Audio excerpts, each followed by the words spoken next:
We're back with Francis Chan, who joins us from San Francisco. And Francis and his wife Lisa wrote a new book titled You and Me Forever, Marriage in Light of Eternity. And in the book, you write this, Francis, quote, "No woman wants to be led by a joyless man," end quote.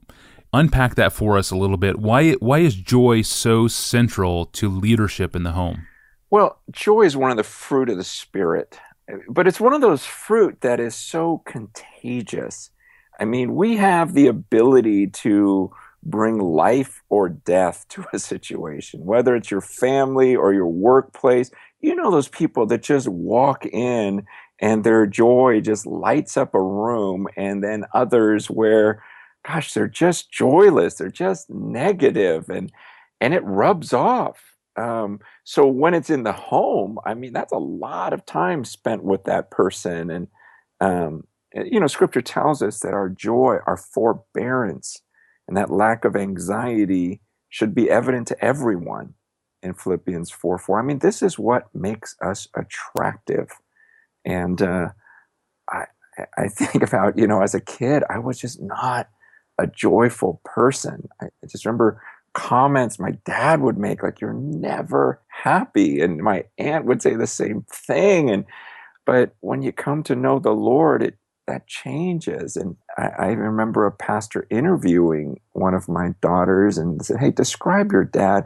And the first word she used was joyful. Like, he's just so joyful. And when I heard the interview, I'm like, wow, who would have ever guessed that would be the adjective for me, like on the upgrade, because that's what Christ does. And I see so many women that you look on their faces and you just kind of go, I don't think she has a great husband. I wonder, or when, some of you men, if you're listening, if your wife, before you met her, was this joyful, lively person, and she isn't now, you've got to take some of that on your own shoulders. That being married to you has actually caused a burden, because we're supposed to bring life and light into their lives. And so I think it's a cause for, we should pause. I'm not saying any woman that's depressed, it's your husband's fault, or vice versa, and women, obviously, same thing. So that is worth reflecting on, humbling and challenging. Thank you, Francis.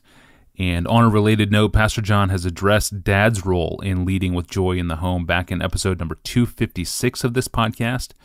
And then I also asked him what steals his joy in episode number 256 as a follow-up, which became a very personal episode about leadership and joy in the home and how the home can actually be a joy drain. Those are episodes number 255 and 256 in the archive.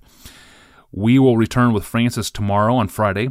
I'm your host, Tony Ranke. We'll see you then.